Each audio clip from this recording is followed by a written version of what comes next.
Le service de chirurgie pédiatrique du Centre hospitalier universitaire de Brazzaville, en partenariat avec la fondation italienne Adamanes pour les enfants, a lancé depuis le 27 janvier une campagne d'opération gratuite visant à corriger les malformations congénitales chez les enfants âgés de 0 à 18 ans. Nous avons donc, en fonction des besoins du service et des pathologies que nous prenons déjà en charge, mais pour lesquels nous avons besoin d'avoir une autre expérience, une autre façon de faire, de voir une autre façon de faire. Nous avons donc sélectionné certaines pathologies, notamment les hypospadias, qui posent énormément de problèmes ici, et même ailleurs d'ailleurs, parce que c'est une pathologie, on dit que c'est la honte du chirurgien, parce qu'on a beau être un bon chirurgien, avec l'hypospadias, souvent on a des problèmes de récidive, on a des problèmes de complications, et donc on a voulu sélectionner cette pathologie particulièrement pour voir leur façon de faire, afin de pouvoir enrichir nos compétences. L'hypospadias, après l'intervention, nécessite au moins une dizaine de jours d'hospitalisation.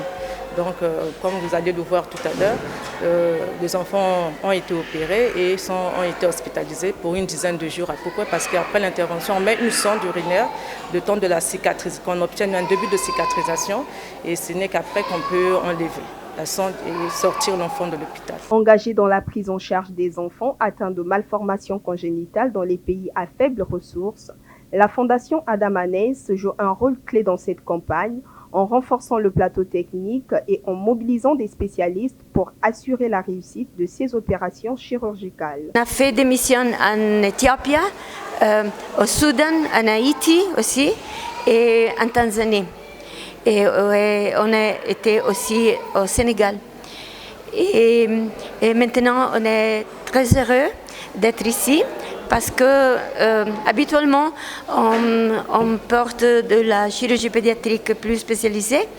Mais ici, il y a un service de chirurgie pédiatrique qui est bien développé. Et il y a des chirurgiens pédiatriques qui sont vraiment très compétents. Et il a été un plaisir de travailler avec eux.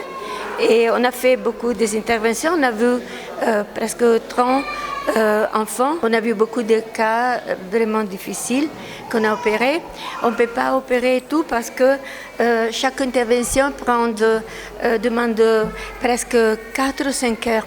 Et alors on peut opérer seulement 2 cas au jour. Et surtout une prise en charge et une prise en jour. On a apporté beaucoup d'équipements chirurgicaux, les instruments chirurgicaux. Jusqu'à ce moment, oui, jusqu'à ce moment, on n'a pas eu de complications, tous les enfants vont bien. Cette initiative médicale et humanitaire qui a mobilisé une équipe de chirurgiens spécialisés redonne espoir à de nombreuses familles qui, faute de moyens, n'auraient pas pu accéder à ces soins vitaux. C'est passé très simple comme ça là. Je n'ai pas payé 10 francs ni 25. Oui, je remercie le CHU parce qu'à cette campagne qu'il a fait, je ne m'attendais pas à ça. Mais Dieu a fait grâce que je puisse recevoir cette opportunité. Il avait les difficultés pour pisser, il avait mal. Mais là, maintenant, ça va. Cette campagne d'opération chirurgicale gratuite qui prendra fin le 15 février 2025 s'inscrit dans le cadre de la célébration des 10 ans de la Fondation Adamanes pour les enfants.